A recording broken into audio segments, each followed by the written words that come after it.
Disability or the Emergency Management Department by calling the numbers on the screen or by dialing 311. Hola, soy Marisol, desde Canoga Park, la ciudad toda americana.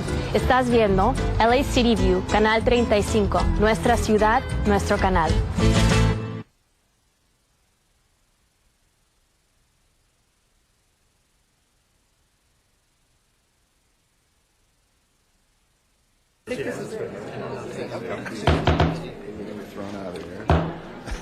Good morning.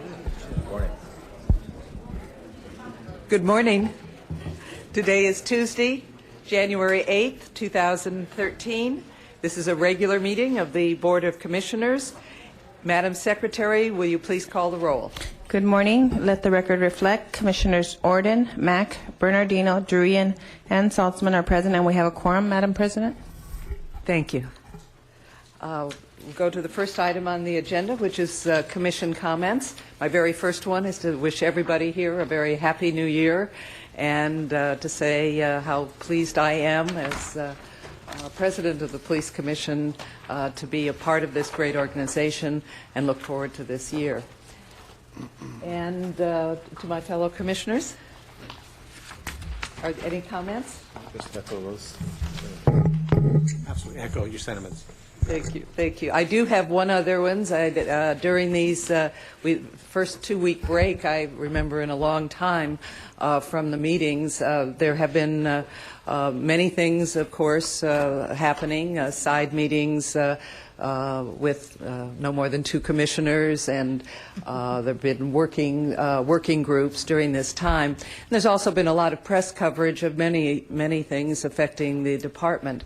And one of them is a series of articles about hit-and-run collisions. And I just want to say, as a matter of for the future, that I am requesting from the department a report to the Commission for the past 5 years of the number of injury and fatal traffic collisions, with the number of persons injured and killed in those collisions. The Chief and I spoke briefly before the holidays, and I know it is something of his concern as well. So we're going to ask for a report that would include the number of hit-and-run collisions and persons injured or killed in those collisions, including the number of collisions where the hit-and-run driver was identified, and of those identified, the number that were referred for prosecution. We do in this department log our collisions differently than they do nationally, so I would like that report to also make some reference of how we keep our records as opposed to the national records, since we do not prepare reports, at least at this time, on the non-injury collisions. But it is something for the future, and just something that we will be hearing from the department in detail at a later time. And now for a report from the Chief of Police. Thank you, Commissioners, and Happy New Year to you. Before I begin my general report, I'll specifically address the request for an analysis of our hit-and-run collisions. You know, obviously, I agree with the need for an analysis. That's always good, but I do want to put this into some context. The media source that created the article on this was based on a 10-year-old NHTSA study. The data is not current. It's a 2003, newest data was 2003 study. And then it's compared to LAPD's data, which is, of course, which is current. But as you mentioned, in the city of Los Angeles, we do not and have not for many, many years initiate a traffic report when it's a property damage only traffic accident unless it is a hit and run. So in property damage only accidents, 100% of those reported are hit and runs because those are the only ones we take reports on. So, so it totally skews the numbers against other entities and many rural areas that don't have the workload that the Los Angeles Police Department does do all traffic reports. And we, of course, are not a rural area and do not do those type of traffic reports. I will say that the discussion about deployment to traffic divisions is a little misleading also. We have over 700 sworn members in our traffic divisions, which, if it was a standalone, would make it about the third largest police department in the state. So it's not a lack of resources, it's a large volume. When it's on the agenda, we'll look forward to having the full report very much. Well, I hate to leave these things out there just on the basis of a half-effort media report. So, Thank you very much. On to crime. You know, I'm not going to comment on 2013 crime. It's kind of meaningless this early in the year. Suffice it to say, at this time last year we had about 10 homicides. So far we have 3. So you know, we're moving. It's going to be. It should be a good beginning to the year, but it's way too early to start comparing these statistics, and they vary widely based on specific incidents. So what I'll do instead is I'll comment briefly on 2012 crime, since the commission wasn't present at the crime press conference, although I know that you looked at it. Violent crime in the city of Los Angeles was down for 2012 as compared to 2011, a little over 8%. Overall crime, Part 1 crime, which is the aggregate of violent and property crime, was down 1.4%. Property crime, we had an increase out of 85,866 property crimes. We showed an increase of 160 crimes. Over last year, that's 0.2%, not 1%, but 0.2%. So a very, very, very small increase, and in fact, due to late reporting and other things that affect the numbers, you know, that could even change based on those things. Homicides, which is something we look at obviously because it is a easy number to get your arms around, and also is a very telling number. 298 for the year as compared to 297 for the 2 prior years. The only 3 years certainly in this century and all the way back to the 60s, where we've had less than 300 homicides. Gang crime was a highlight. I think it shows that the gang strategies of the city of Los Angeles are working. We had a 10.5% reduction in overall gang crime and a significant reduction in gang homicide. We logged 152 gang homicides as compared to 172 the year before. Significant reduction and one of the lowest years ever in the city of Los Angeles. So the crime picture for LA was very good. I would encourage people to look at this not only relative to ourselves but also nationally. If you look at the status of violent crime in Los Angeles in particular, and I concentrate on violent crime because property crime is not reported identically in other large municipalities. But violent crime is much closer. Violent crime, the city of Los Angeles has the lowest per capita violent crime rate of the top 5 cities in America, top 5 cities population. So that's a significant achievement and something that was not true at the start of the mayor's term. And so I thank the mayor, as I did in our press conference, for his attention to the police department and his keeping us whole. So that we can do our job. That brings me to the sworn personnel on payroll, my personnel statistics report. This will be the first time that I report that we have over 10,000 people, sworn individuals on the payroll, 10,022 total. That includes the former Office of Public Safety from the city of Los Angeles, which is now under control of the police department. And for those that think that is just a shifting of the same resources, it is not. They will be focused on crime in the city of Los Angeles as their mission, just like everybody else that works here, and that is a game changer for Los Angeles. Reserve officers, level 1s we have 280, level 2s 20, level 3s 130. Volunteers we have 1,007. Civilian personnel, we still suffer greatly from 472 vacancies in our civilian staffing, and we have 2,875 civilian personnel on payroll. And that concludes my report. Well, thank you, and it's an outstanding achievement for the department, for the men and women of the crime statistics for this last year.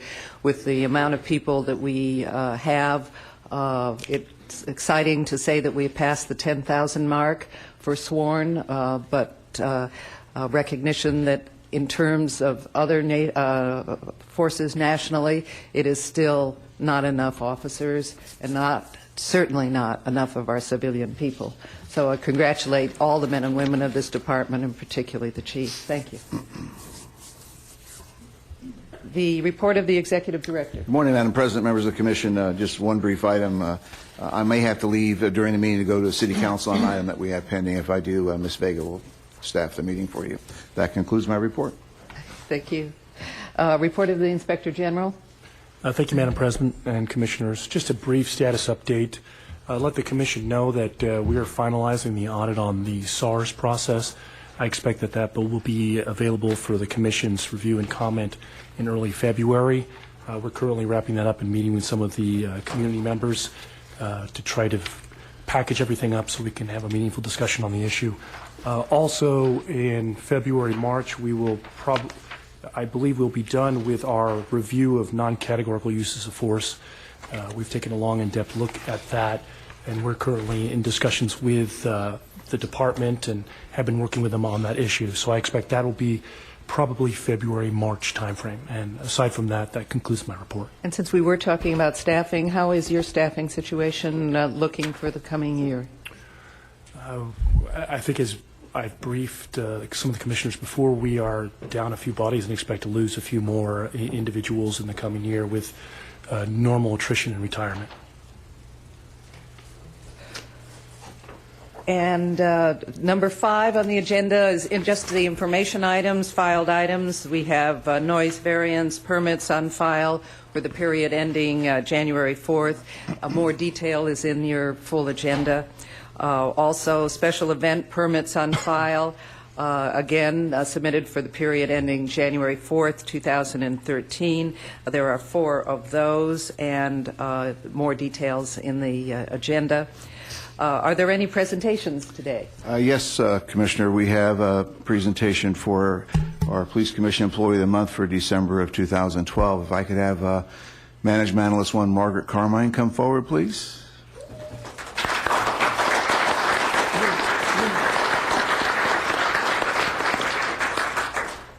Morning, Margaret. Margaret is very shy. So I will do well to embarrass her.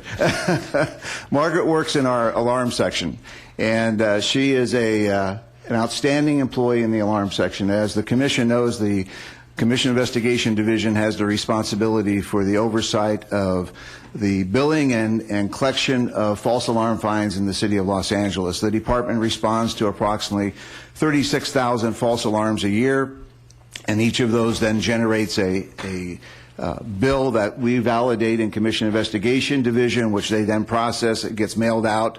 The recipient of that bill oftentimes calls Commission, and I tell our staff it's like a police officer who gives someone a traffic ticket.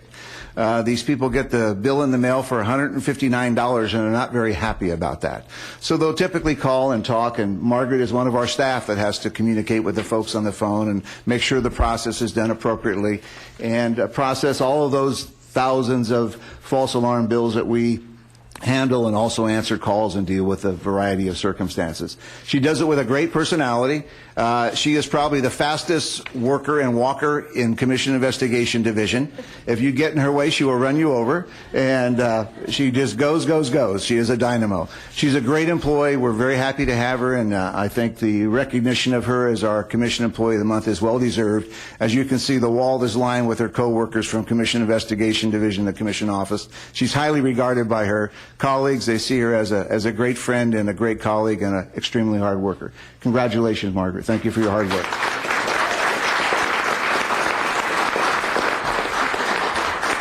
And Madam President, if you and the commissioners and the chief will go down for a presentation in the picture.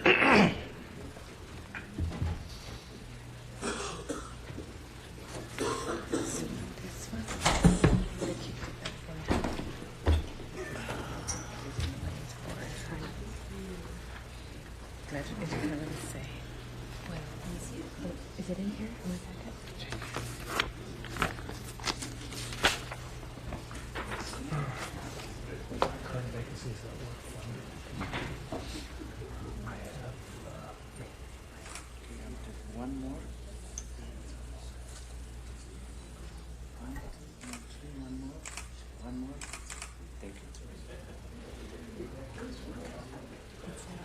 Donation given the ability to implement a unit.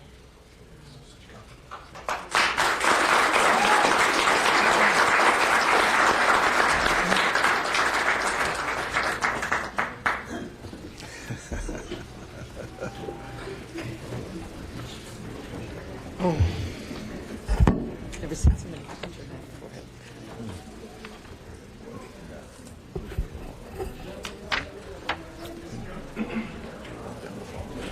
Clear the room. Yes, it is a testament to the quality of this award, the numbers of people from the staff that were here to honor her. It's a good thing to see and a nice way to start the year. Consent agenda items. Item 7. Is there a motion? Madam President, I move approval of the consent items. Second. All those in favor? Aye.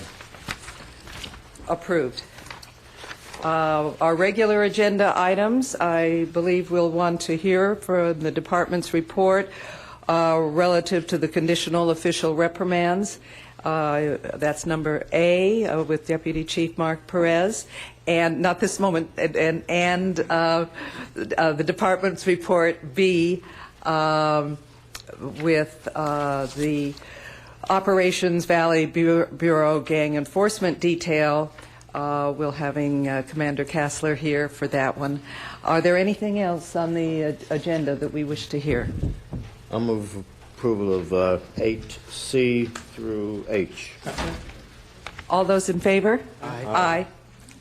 Approved. And now, Deputy Chief Perez, the department's report.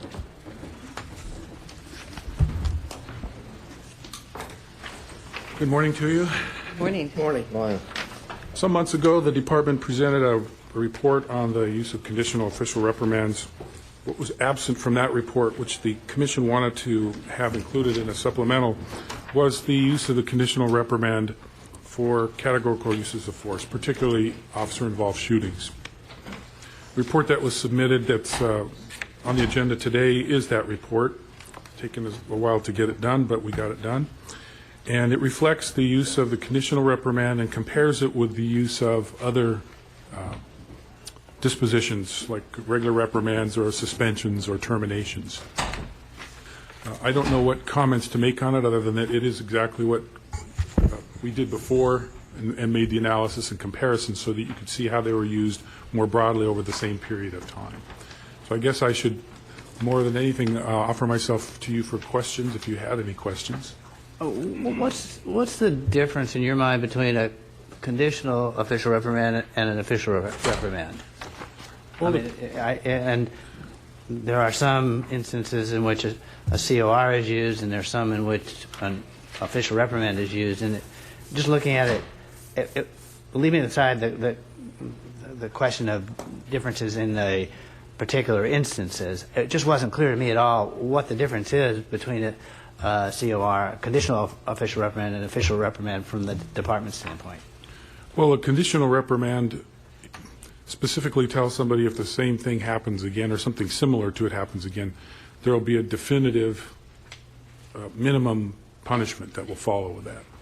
Whereas the official reprimand doesn't give that definitive follow-up punishment.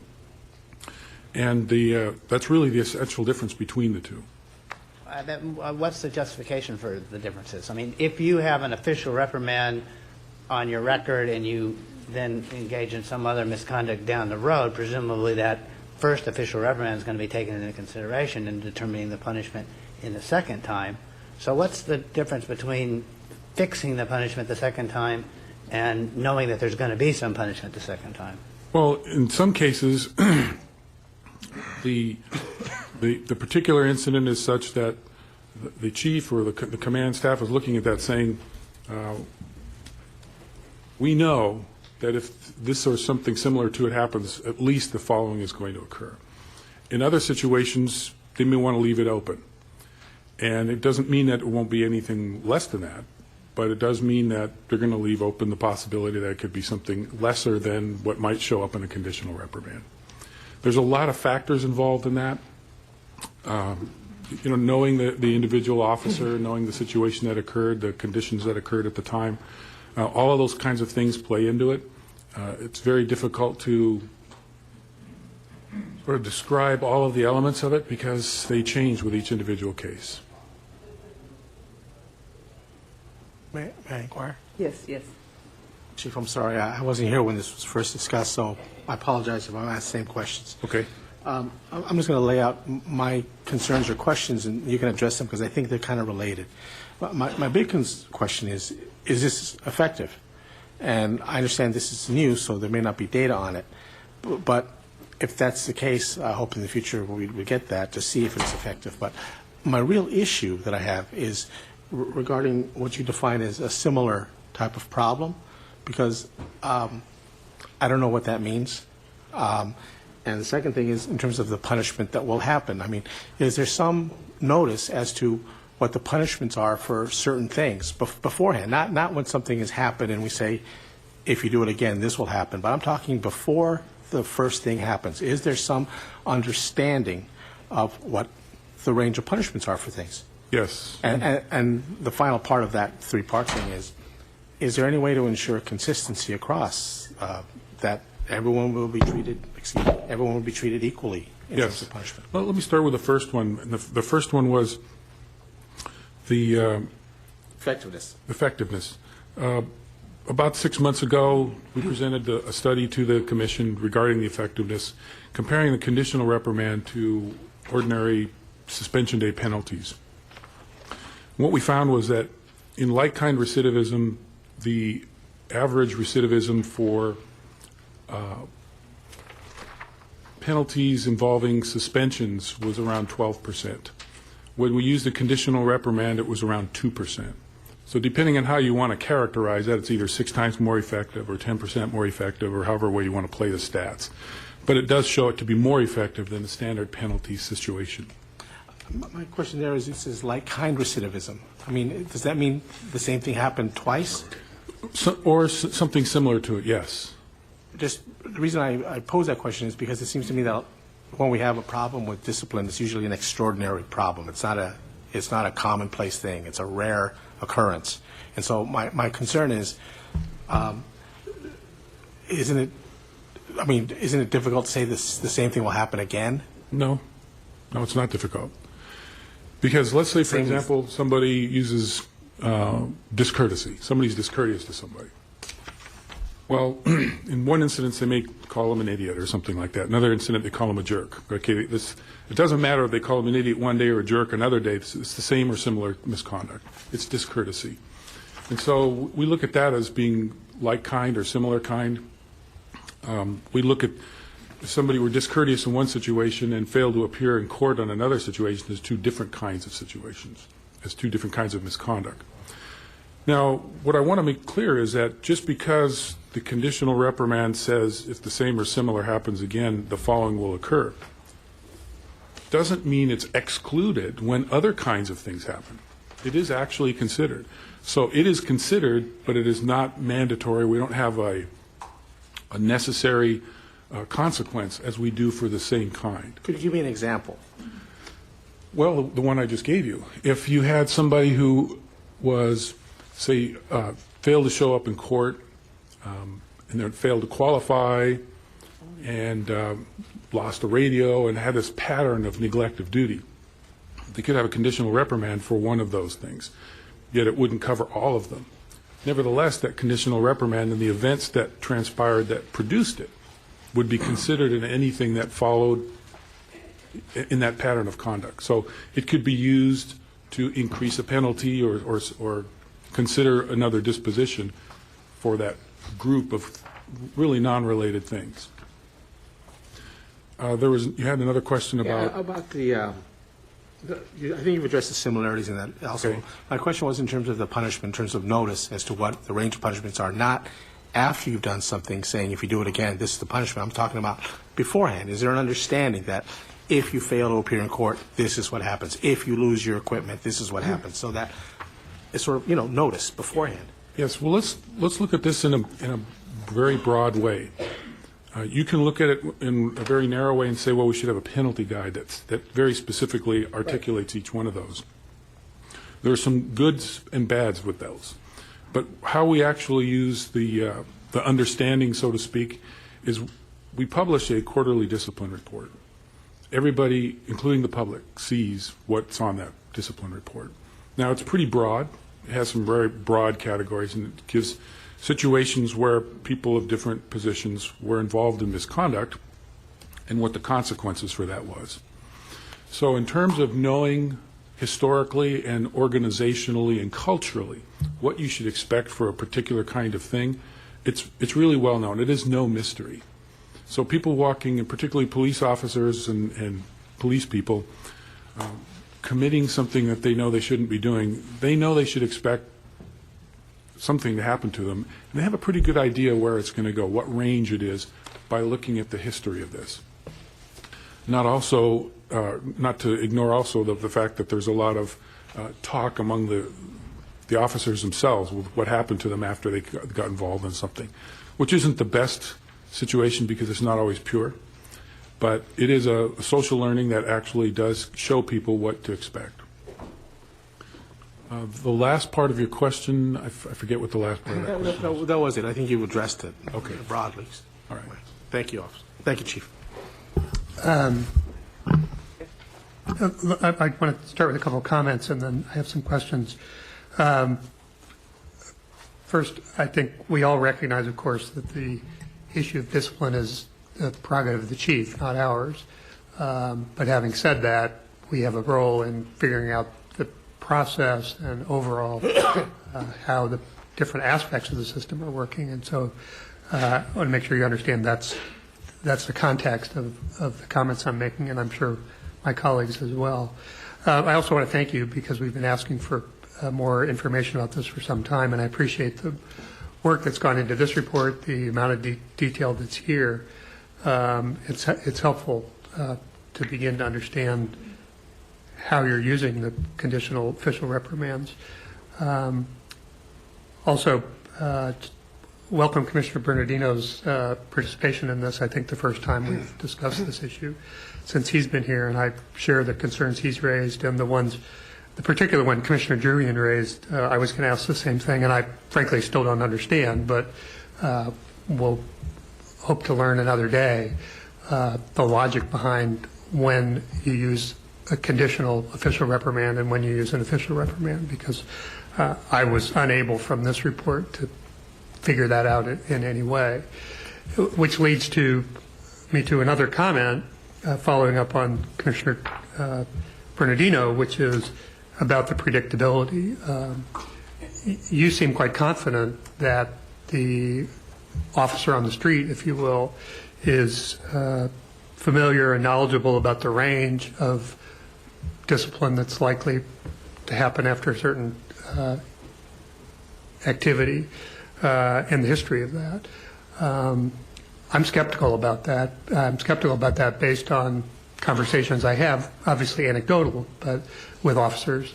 I also, just from reading this report, I couldn't begin to describe how any one of these would have come out after having read the whole report. If you gave me another factual situation, I would not have been able at all to come up with the conclusion that you did. I'm not saying yours were wrong. I just think that for someone who's as close to it as you are, the predictability may be clear.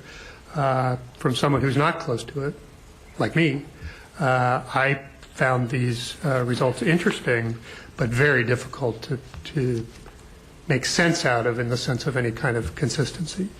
And that, for me, underlines the concern that I have about the use of the conditional official reprimand.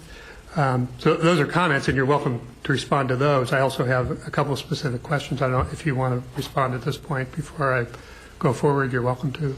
I can understand how, looking at a report like this, it might be difficult to understand the decision-making process that went behind it, because the report wasn't designed to talk about the decision-making process. What it was designed to do is show where we use them and where we don't use them and where we use other things.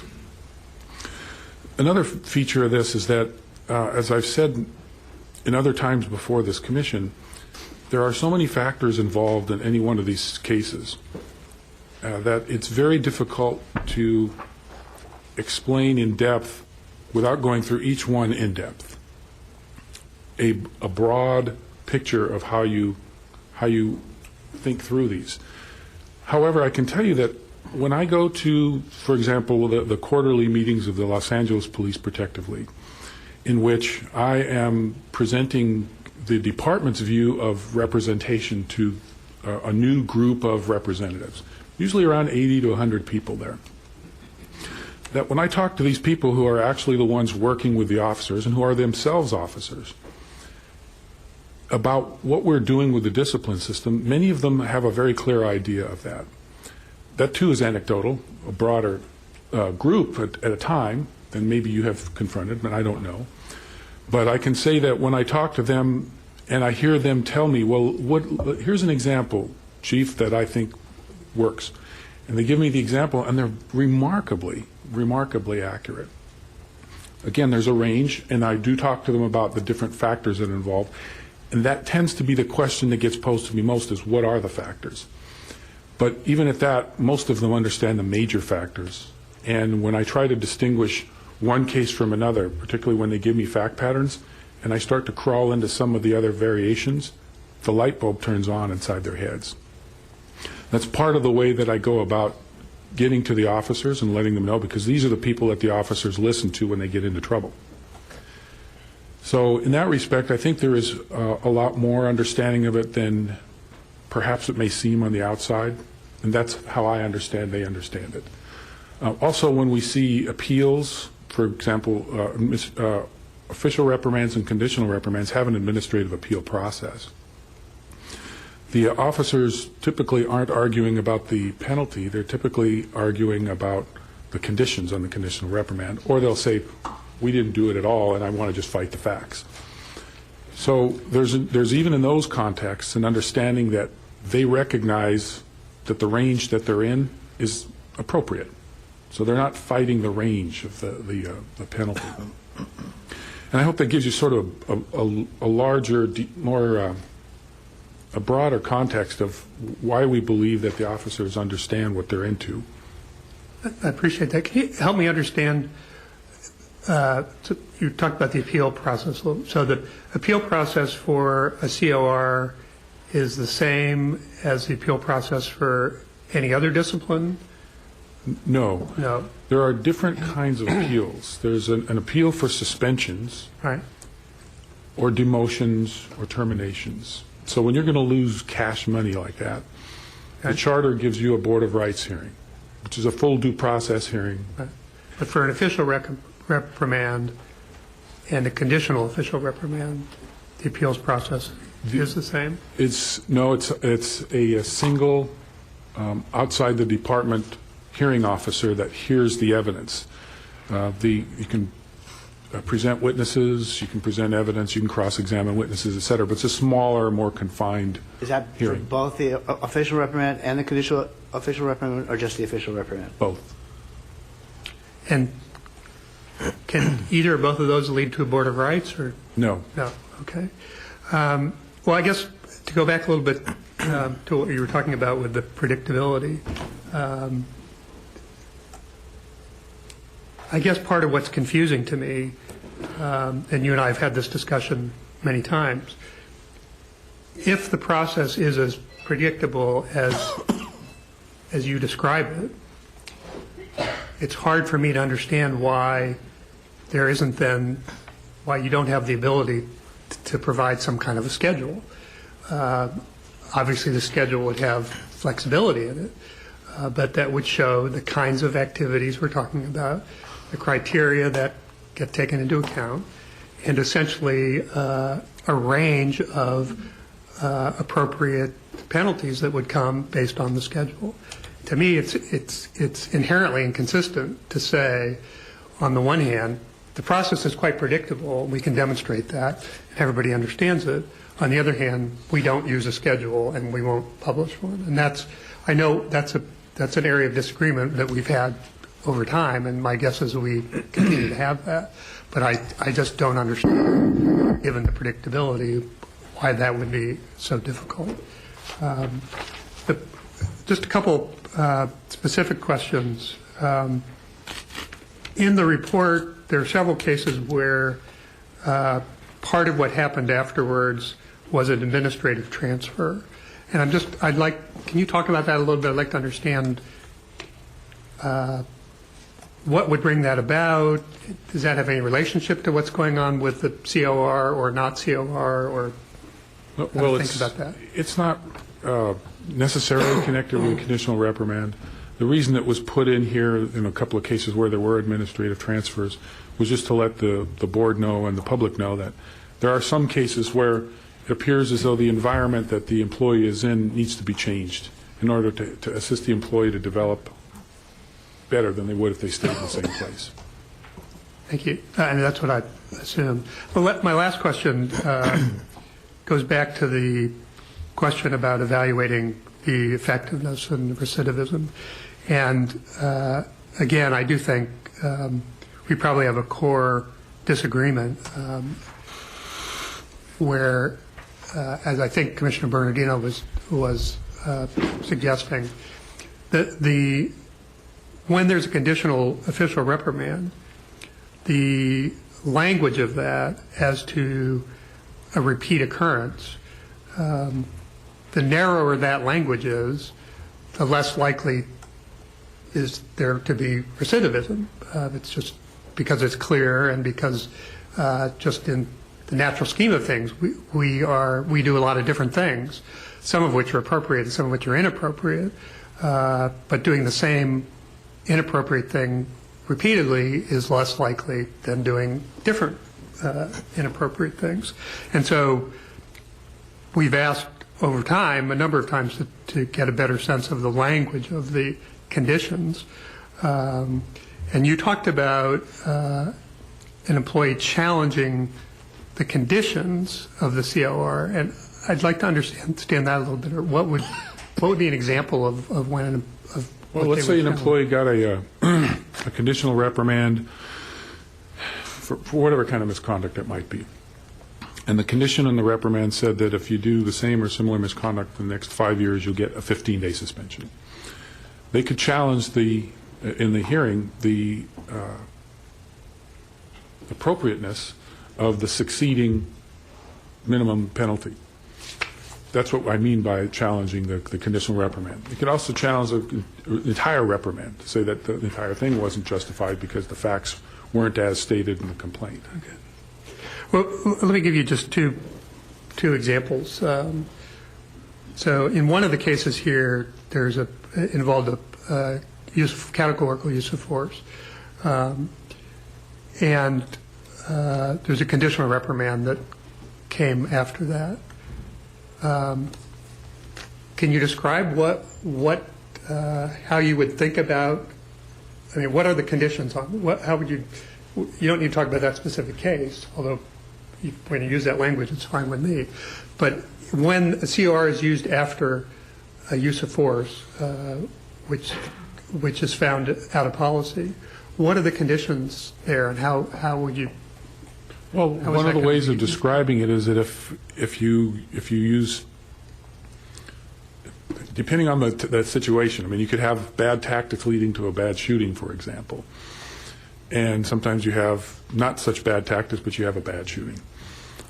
Those two considerations could be built into the language, where if you do the same or similar misconduct again, we would evaluate the entire situation to look for similarities.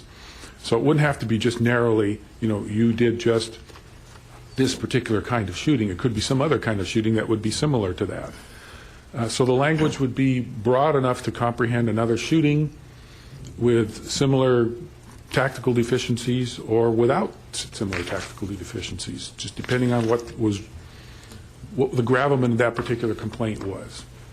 And I take it from what you've given us, that hasn't happened yet? Correct. Okay.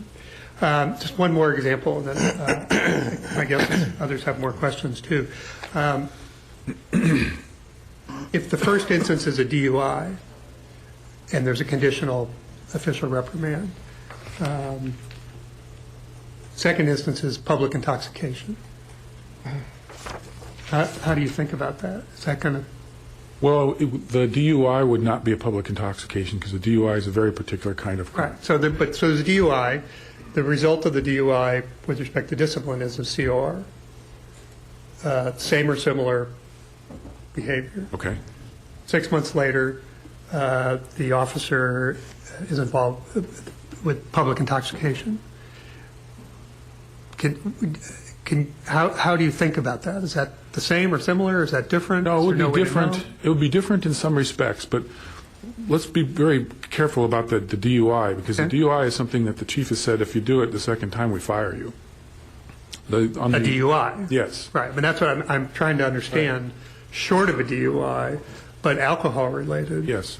In an alcohol-related situation, we would consider that the DUI that preceded it was an alcohol-related situation. Right. So while the conditional reprimand doesn't require us to do something in other alcohol-related situations, we would anyway. It was one of the points I was making with Commissioner Bernardino, is that just because the conditional reprimand is narrow on its consequences doesn't mean we can't consider it in other situations, and we in fact do. So the facts are what we're really looking at, not just the conditional reprimand.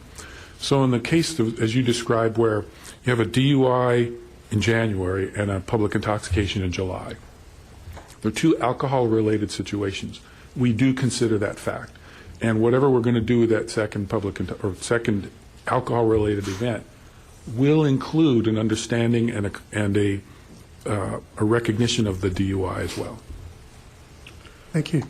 Yeah, that in effect is treating it as if the first one was an official reprimand in a way, because in some respects. Can I just? It's okay. I want to just focus. This report is dealing only with the use of a conditional official reprimands in connection with officer-involved shootings or unauthorized use of force. So it's a much narrower category of cases than the overall gamut that you may face as in your position. So just focusing on this for a moment. I have concerns about the use of a conditional OR when there is an unauthorized use of force. Now, I will say, looking at this, the conditional OR in almost all the instances involve either an accidental discharge, in which I can see it being appropriate because that's a training issue. It's a very specific type of conduct, and it usually involves a level of negligence by an officer. So I can see a conditional OR when you have an accidental discharge. And I can see it, and then a number of these also involve the use of a conditional OR when there's tactical issues. And I can see it in that context, although less so than in connection with the accidental discharge. And as I said, there was only one in total in which a conditional OR was used when there was an unauthorized use of force involving a shooting. And I have trouble understanding how you can use a conditional OR under those circumstances. When you look at just even the limited number of cases we have here, the range of penalties of what you call the traditional penalties is from an OR all the way up to a termination. And so to say to somebody who uses excessive force and found out of policy use of force, don't do it again, because if you do, you're going to get X. It seems to me hard to define what that X is, and indeed looking at just these cases alone, that X is somewhere from an official reprimand all the way up to termination. So it strikes me that the conditional OR is not really an appropriate penalty for somebody who is found to have used unauthorized force.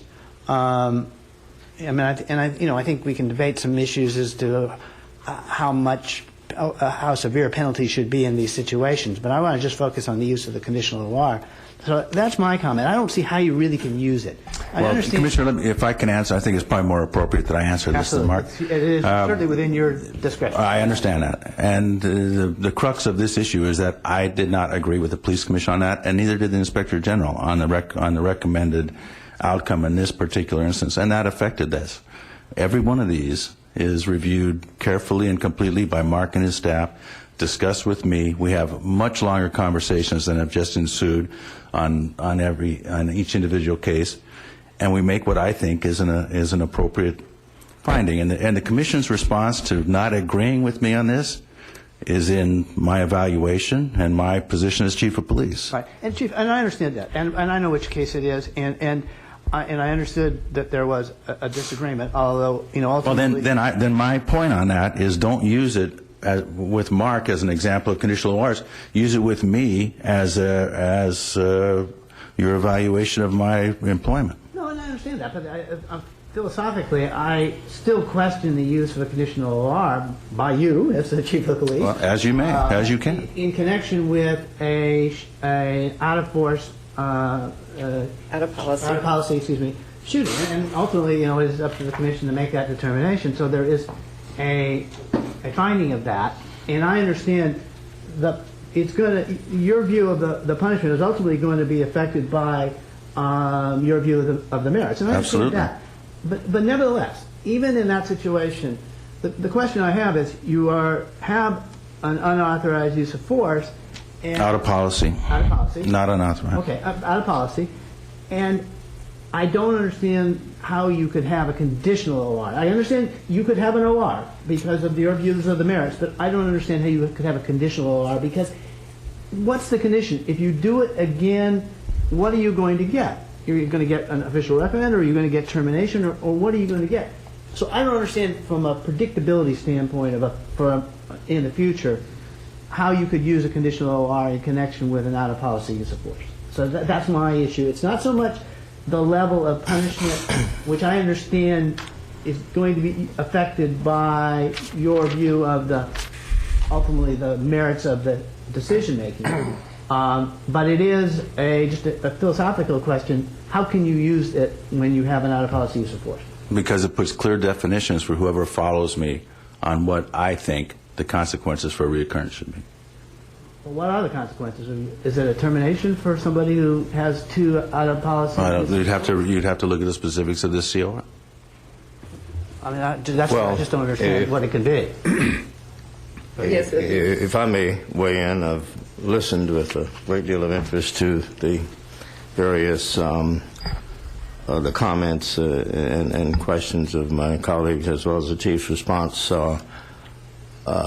First of all, I would say that, to Chief Perez, this report does respond to the concern or to the issue that we originally raised. And as I recall, I think I may have been the person who raised it in terms of wanting to know, to have you provide to us those instances or a record in terms when conditional ORs were applied in connection with categorical use of force incidents, specifically OISs. So from that standpoint, the report's responsive, and I have no quarrel with that. But frankly, looking at the bigger picture, as far as I'm concerned, the jury is still out. Now, philosophically, I don't disagree with the notion of conditional ORs and ORs and what have you, but there are certain categories, and this is a specific category, and I agree very strongly with Commissioner Druin. In those instances, when this commission finds that an officer-involved shooting occurred, that it was out of policy, and recognizing that discipline is within the chief's jurisdiction, but I would respectfully say, Chief, even though you may disagree with the decision of the commission when we decide that an action was out of policy, I would respectfully suggest that that decision should not be ignored or disregarded. Well, it wasn't. Commissioner, I have to respond. I have to respond. So really, that. But let me respond, please. Let me respond, because I respect this commission, and I don't want anybody to think that I ignore what this commission does or that I do any of this lightly. Right. But I will remind the commission that was a split decision by this commission, 3-2. It was against the advice of the Inspector General. It was against the advice of the Chief of Police, and I have to weigh that in when I do my penalties. And I personally, I think this is a better discussion about as you rate the Chief of Police than to have with Chief Perez about something that is beyond his control and is within my control. Okay, and this is not about Chief Perez. As far as I'm concerned, there are certain categories where I personally question the use of the conditional OR and OR period, and this is one of those categories. Just as DUI is another category, domestic abuse is another category. There are certain ones, I guess, my argument, and this is not an evaluation conversation as far as I'm concerned, I think a couple of my colleagues have already raised the point, should there not be, or do you not have a group of instances in which if an officer's actions are found to be out of policy, and then again, this is an example where a more severe penalty should be applied and adopted. And I guess my position is there should be, but obviously this is a difference of opinion. As far as I'm concerned, though, this whole conditional OR, which ultimately this commission, as the policy body, does have the authority. As I recall, this commission enacted or approved this conditional OR and our OR process. I think we also have the authority to, frankly, disapprove it if we find that, in our judgment, we don't think it's effective from a policy standpoint. So I, for one, think that this is still a work in progress. And while we obviously have some interesting differences, but at the end of the day, I think that we, as I said earlier, the jury is still out, in my personal opinion. Chief Perez, I agree with my good friend Commissioner Mack on this. I think this is fairly new, this concept of conditional ORs. No, not really. It's been around for 6 years. Oh, okay. Well, then in that case, I'll just view this as a dynamic discussion as opposed to a static one, and perhaps I think that's a really good way of putting it. So, but it doesn't have to be new to be changed. To be dynamic, right? I'm sorry, but so considering it's a dynamic situation, perhaps some things to consider. Something that the dean indicated before about the schedule issue. Has there been any thought given up? If I don't even need an answer, I just want to throw it out there. Is something to consider in the future to publish a schedule for the officers' benefit, for the public's benefit, for our benefit? Second thing, Chief, is in terms of the word similar. I'm a lawyer and I get paid to do this. And I think if I was confronted with a situation where I had a situation where there was a DUI and then 6 months later a public intoxication, I think I could very easily argue that they were similar. That being said, I could very easily argue that they're not similar. And I think that poses an issue in regard to certainty of punishment. And to be fair to the officers, to be fair to the public, you need to have that kind of certainty. So as we go forward in this discussion, I hope you guys will consider that in terms of how we view this, because I think that I didn't mean that as a joke, that I could argue both sides of it. I think you really could argue both sides of it. I think you could, too, and I think that the question ultimately is what is reasonable to do in a given situation and what is reasonable to tolerate in ranges in discipline overall, because even if you have a penalty guide, you're going to have ranges within which you can argue, why did you go this part or that part, et cetera. And it's, Mark, why don't you discuss the history of the penalty guide? Yeah, the penalty guide did arise around. Guide. Yeah. You have to start with that. Yeah, around 2000, 2001. I forget exactly what year it was. Okay. And it was used for a while, and it was criticized at the time for the same reasons that you're criticizing the absence of a guide, which is that within the range, the commanding officer could make recommendations which the chief could adopt. And even within those ranges, there would be arguments, well, why this and not that? And the problem that arises with a penalty guide or any other form of discipline is that if you are looking for consistency, you have to say consistency in what? What are the factors? The factors are myriad. They are so numerous that it would be impossible, just about impossible. I think you have to write a book to explain all the possible factors, and they could change with time.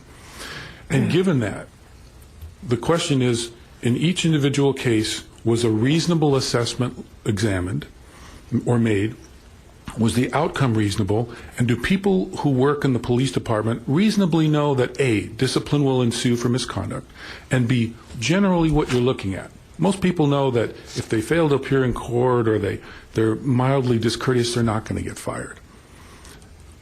That kind of knowledge, that kind of appreciation transcends any kind of penalty chart or anything like that that confines you, because the confining is not productive when there's a range. It merely is an artificial way of making it look like there's consistency, when really there's so much going on in the background that you'd have to know all of the different factors to know whether it was consistent. More broadly, because the penalty guide that was brought up years ago didn't actually do all that great a job, and I introduced the conditional reprimand myself in Bratton's term.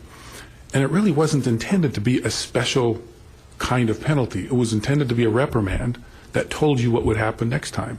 It was intended to make it easier to give people notice of what would happen next time, rather than an official reprimand this time, and then if you look at a penalty guide, it could be anywhere from 1 day to 15 days. Why not just tell them exactly what you're going to do? No, I appreciate Be that. really honest with the people. It's a much better way of doing business with the employees. I understand that. My concern is that it would differ from person to person, and Yes. and that is a concern.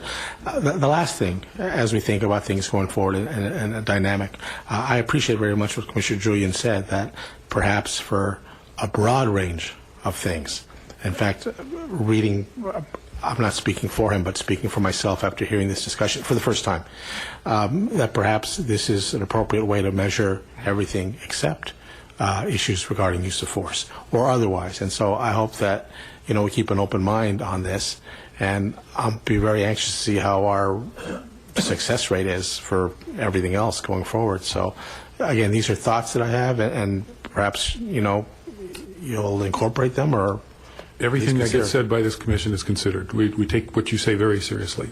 Thank you, Chief.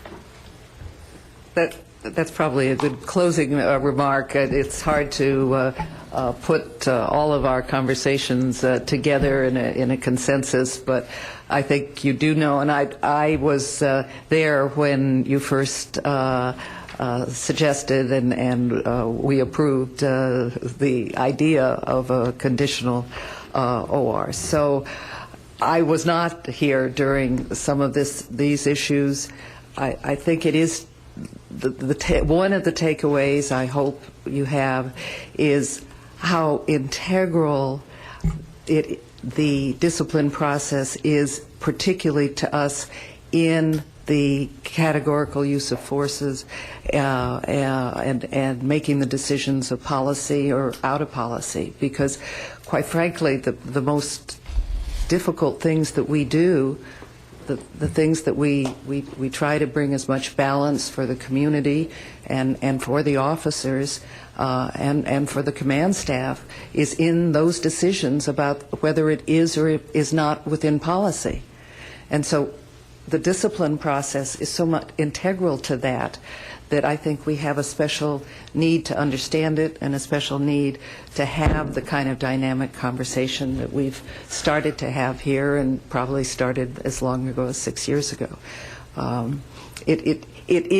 It's different here, I think, because we're talking about what is one of the major roles of the Police Commission in setting policy is what we do in closed session on these decisions about being within policy or outside of policy. And I think that I would hope that it'll be understood that way by the chief and by you. Certainly. Madam President, if I might, I just have a question for Mr. Teefank or for the Inspector General. On the assumption we're going to approve this report, can you help me understand when we're likely to see this topic, generally conditional official reprimands, back before us, either as part of an audit, or is there an instruction at this point that we ought to give? Because I would like to continue this and continue to receive the information in some form or another. And I do think having the Inspector General's input over time is going to be important on this as well. We traditionally, Commissioner, looked at these items when we did our analysis of the department's use of force. And in our quarterly reports, we would do, as you can recall, a review of some of the applications for conditional ORs and comment. And we did a lot of that at the direction of the commissioners and their interest in that.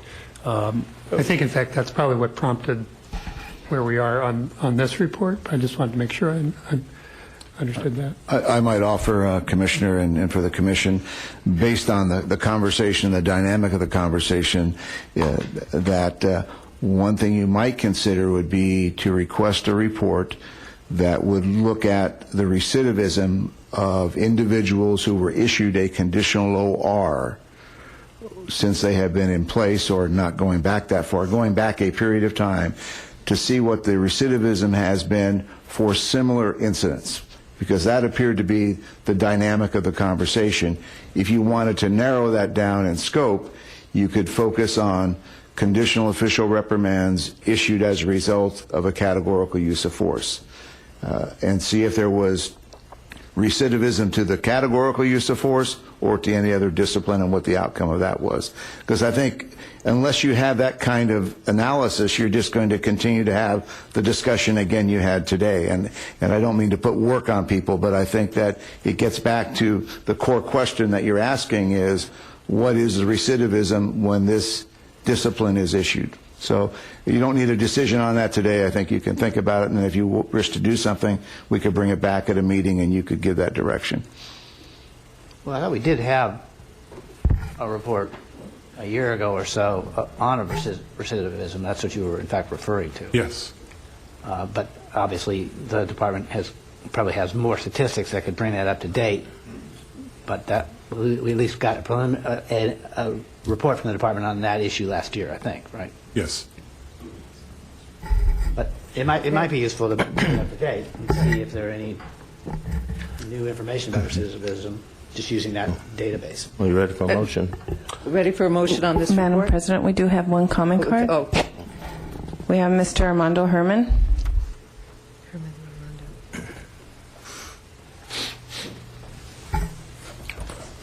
Herman Armando, I'm sorry. Thank you. Good morning, Commissioners and Chief Beck. We all know that excessive force can blemish and tarnish our appearance, also can affect our reputation. So how far or to what extent will you, Commissioners, stiffen the idea of consequences when these allegations or accusations come up? There has to be a uniform pinpoint to resolve these unrealistic abuse to this nature of conduct. Law enforcement, as we see, has balance, and it weighs itself upon justice. And the integrity is a demand from what the public is asking of all of you, which is, if it falls within the law, then let's apply it. If it's not within the law, then we must have consequences for actions that are inappropriate and take the lives of innocent people by mistakes of their behavior. I understand that we get frustrated and overwhelmed by testosterone, we're out in the field as officers or civilians. We can overreact. And again, an example of Rodney King. I can go on and point out to you other examples, but I believe the public wants better conditions and better recommendations to the outcome of this. And yes, an audit would do a justice for the understanding of what everyone is here speaking about. So I ask that on behalf of the citizens of Los Angeles, that there be a deeper conclusion to the problem of what is being spoken about when it comes to the OR. And obviously we do need administrative education and training when these problems get out of hand. Thank you. Madam President, I move approval of the report. Second. All those in favor? Aye. Aye. Thank you very much, and thank you for the conversation. Okay, have a good day.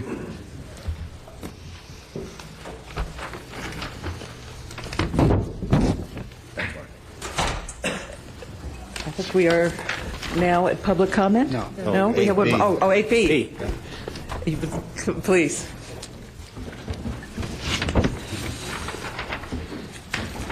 Valley Bureau.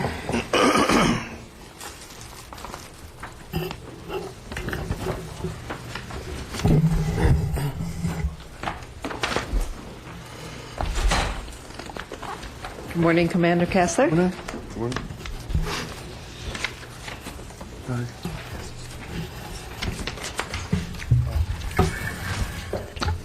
I'm Commander Jim Kessler, the Assistant Commanding Officer of Operations Valley Bureau. To my right is Lieutenant Ron Dickerson, who's the Bureau Gang Coordinator for OVB. We've reviewed the audit done by Audit Division. We accept their findings, and we've submitted in correspondence a strategic plan put together by the Commanding Officer of Operations Valley Bureau, Deputy Chief Villegas, and we will implement that strategic plan. And to get into more details, I can give it over to Lieutenant Ron Dickerson, as I said, who's our Bureau Gang Coordinator, and how we've addressed these issues so we can be in 100% compliance. Okay. Good morning.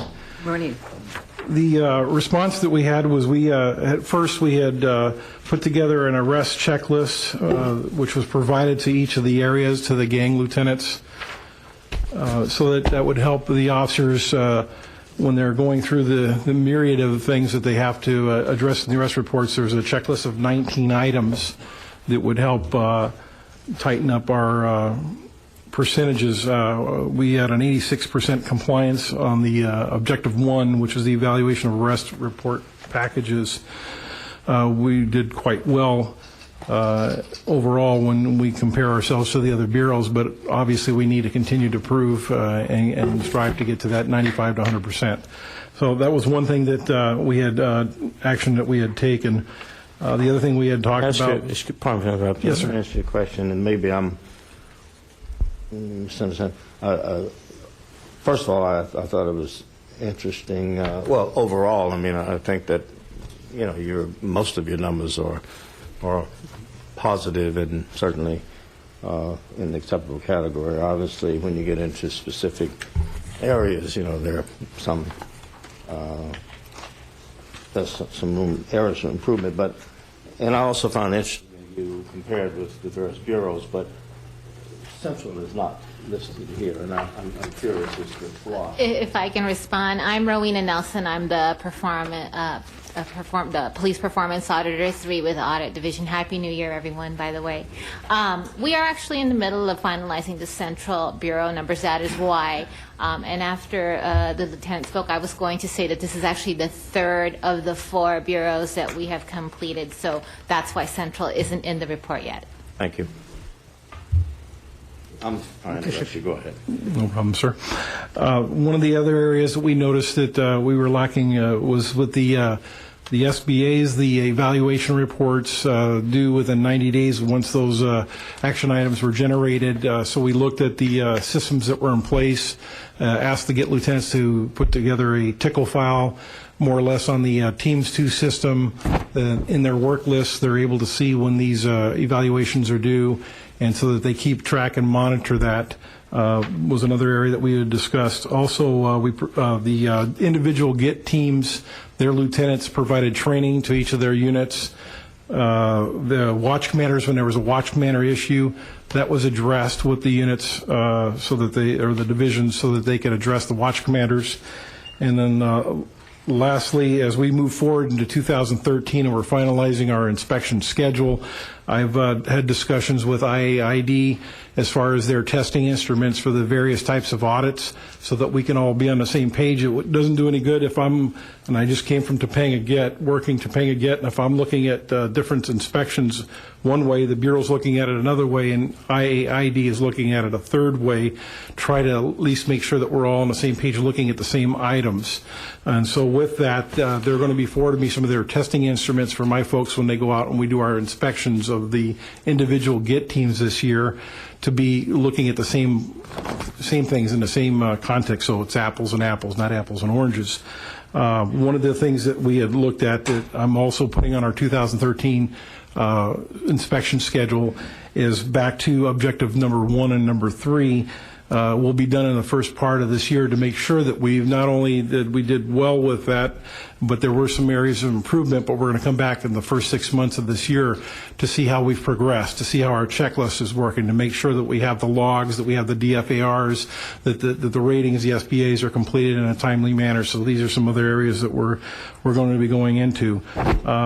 As well as making sure that the supervisors have reviewed the daily field activity reports and that they're signing them off. I noticed there was a couple concerns with the audits that weren't mentioned in the audit, but those are areas that I'm adding on to our inspection schedule. I'd like to comment on how wonderfully proactive OVB has been. I believe it was a couple of months ago that 2 officers came, contacted us and wanted to get together with us, talk about the questionnaires that we utilize, and we certainly provided them with everything that we use to perform these audits. As we welcome any of the areas to come and contact us, we will provide them with everything that we utilize. Again, this is the first round of Bureau GED CAPAs that we've done.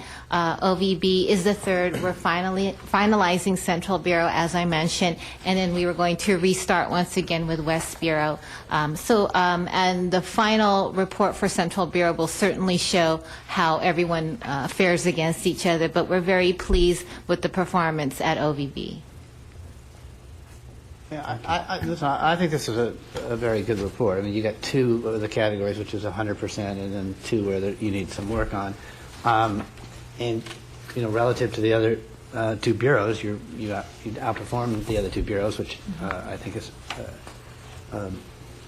very good. And to me, if you look at objective number 3, the bulk of the problem is the 90 days. I mean, if you take out those 90 days, you're almost at 100% on objective number 3. So if you can tighten that up. And in fact, the only thing that even gave me any real concern is there were at least 4 instances, but it's 4 out of 69, so it's a relatively small percentage where there was no articulation of the probable cause. To me, that was, of all the things I saw in here, that was sort of the most serious problem that needed to be addressed to make sure that in each instance there's the articulation for the detention of the probable cause. But I will also point out that's only 4 out of 69, so it was a relatively small percentage, but to me that's the area of the greatest concern. Yes, sir, as it is with myself also, and that's why we're going to revisit that here in the early part of the year to make sure that we don't slip. I move approval of regular agenda item 8B. Second? I said, oh, is there a second? I didn't mean to say it with a period. Second. All those in favor? Aye. Aye. Approved. Thank you very much. Thank you. Excellent report, not just in terms of the numbers, but in terms of the verbiage and the explanation of what was found and wasn't found. It's very, very helpful. Thank you. Thank you. Now, public comment? Yes, Madam President, we have 2. We have Mr. Daniel Jones, followed by Mr. Herman Armando. Good Good morning, ladies and gentlemen, Commissioner. Morning. Chief, how you doing? I saw you at Endowments Arts Center there. If I just would have got you inside that forum meeting, ask you a personal question in front of all those other, patriots, people that are interested in the law, why weren't you inside that room? I was standing right next to you. You don't have to worry about me. I need that person sitting right where he was. Okay, here we go. The conditional ORs, that's just they're making the use of force from, let's just say, a felony level to a misdemeanor level, and by using conditional ORs, it's a slap on the wrist. I see it as an uptick in using more use of force, because it's decriminalized to a conditional OR. That's my comment. Okay, here we go. Chief, on October 1st, year of our Lord 2011, at 10:29, did the Mayor of Los Angeles ask you a question? Mr. Chief Beck, will you allow a occupation to exist in the city of Los Angeles? And you answered that question with a yes. It says right here in the federal Constitution, suppressions of insurrection or rebellion shall not be questioned, period. As far as I'm concerned, the Mayor of Los Angeles gave you a loyalty test, sir. It says right across the street in that building. He or she who violates their oath violates the faith in the public. Well, that public part, that's just me. It's called a breach of trust. Willful failure to uphold the law, dereliction of duty, and I'm sure the Inspector General told you, well, hey, Chief, you can't allow an occupation to exist in the city of Los Angeles in the federal Constitution. Do you have my report yet? The one I asked you about when the U.S. Customs Service allowing all these drugs to come into our country the last 30 years? I'm going to get that report, and I'm going to take it across the street. Tomorrow I'm going to tell them you're still stonewalling me. Thank you very much. Have a good day. Mr. Herman Armando. Thank you. See you next Tuesday.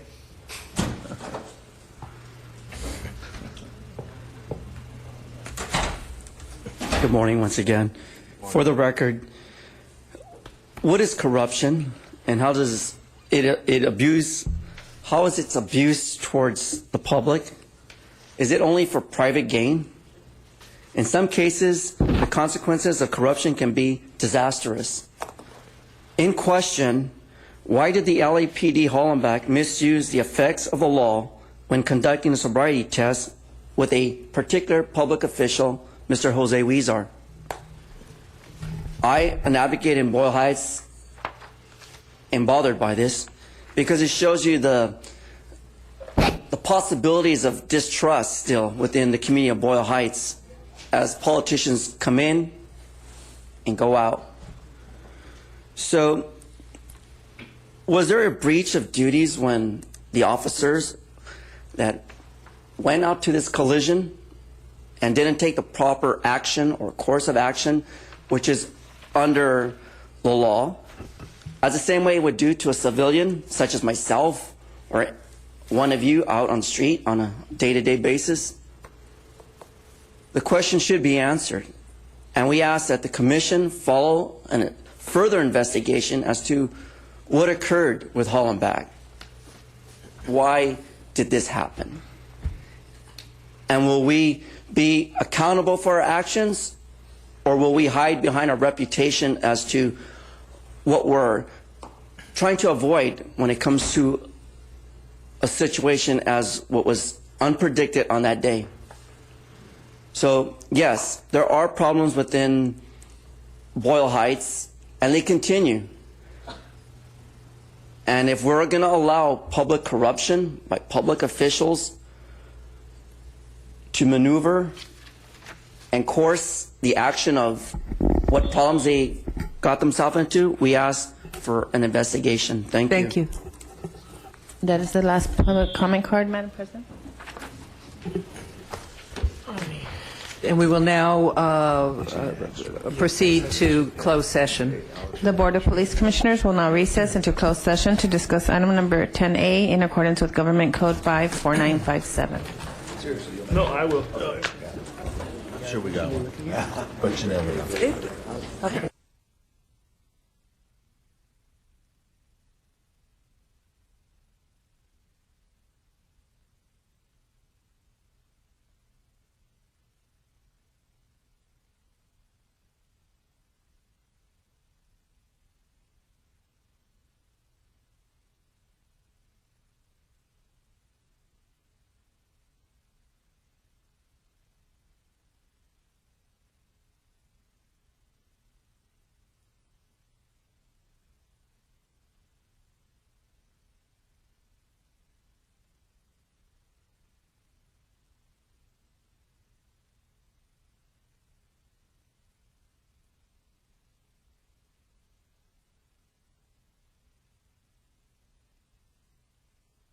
Number 10A1 was discussed and the chief's recommendations were unanimously adopted. In closed session, item number 10A2 was discussed and the chief's recommendations were unanimously adopted.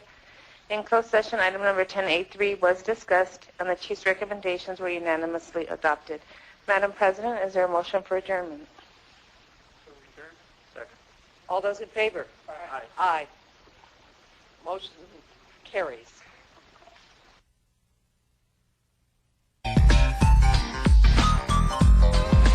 Hi, I'm Sadie. Welcome to the Pacific Palisades, and you're watching Channel 35. It's our city and our channel.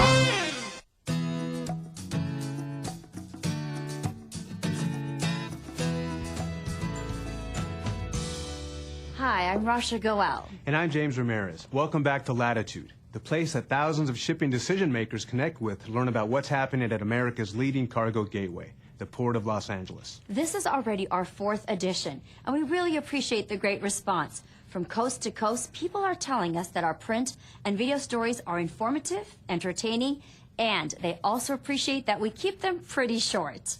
Whether your need is ocean shipping, a distribution center, warehouse space, or import-export assistance, the Port of Los Angeles can help to meet your needs. And now it's time to get started exploring this edition of Latitude. We're glad you joined us. Ever since the Bronze Age, shipping has been a competitive business. And that's certainly true in today's economic climate, which makes it all the more interesting that two well-established competitors work together with the Port of Los Angeles to form an alliance that's truly unique, if not unprecedented. During his trade mission last December in Korea, Los Angeles Mayor Antonio Villaraigosa signed a memorandum of understanding with California United Terminals, also known as CUT, a wholly owned subsidiary of Hyundai Merchant Marine that sets the stage for the company's future significant expansion in the Port of Los Angeles. But what made this all possible was the highly innovative agreement forged between CUT and APM Terminals, a division of the Maersk Line and one of the world's leading terminal operators. I think the exciting thing about